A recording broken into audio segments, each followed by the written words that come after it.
The day my life shifted forever, I lay broken and bleeding from a car accident while my boyfriend, Calvin, rushed off not to my side, but to his dear childhood friend Luna. She had sent him another desperate message, claiming she'd end her life if he didn't come to see her. "I just want to see you one last time," she wrote. Without a second thought, he left me. My pleas for him to stay went unheard. He didn't even glance my way. His cold voice echoed in my ears as he walked out the door. "How selfish can you be, Diana? Luna and I have been together since we were kids. You know it's different." At night, I cried myself to sleep, hurt by both his words and my wounds. But days later, the famous physicist and Blake known worldwide for his achievements came into my life, offering a love as passionate as it was public. Eden asked me to marry him. The moment Calvin found out, he returned to me, desperate, his eyes filled with a sorrow I had never seen before. "Diana, please," he begged, "don't say yes to him." I met his gaze expressionless. "I'm in love with him, Calvin. You don't get to have an opinion." That horrible day started out like any other, with me filled with excitement to share my good news. I just won a spot in a national physics competition and I was thrilled. I rushed home to tell Calvin, thinking he'd be proud. But my haste made me careless. Before I knew it, I lost control of the car and crashed. Through waves of pain, I dialed his number, my hand trembling.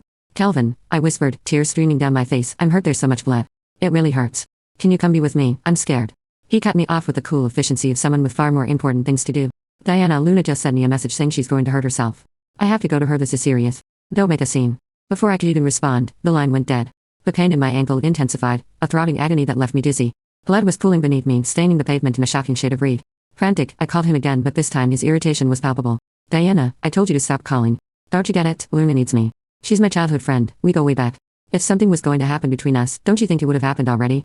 His words were a slap to the face and I could feel my heart splintering, the sharp pain there rivaling the one in my leg.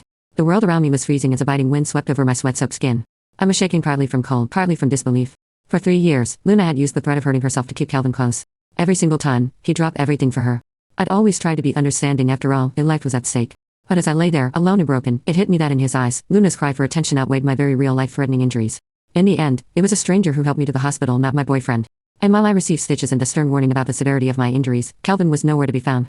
The doctor, frowning as he cleaned my wound, told me that if I'd been brought in any later, I could have faced a lifelong disability. When I finally felt steady enough, I tried calling Calvin again, hoping against hope that he'd at least care about my condition.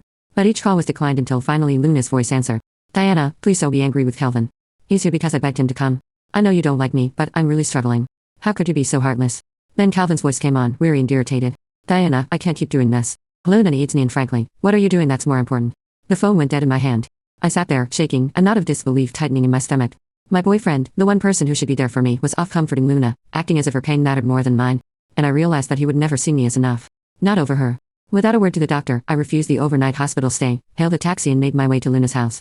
Pain throbbed through my leg with each movement, and as I approached her front door, my chest tightened. I needed to see this for myself.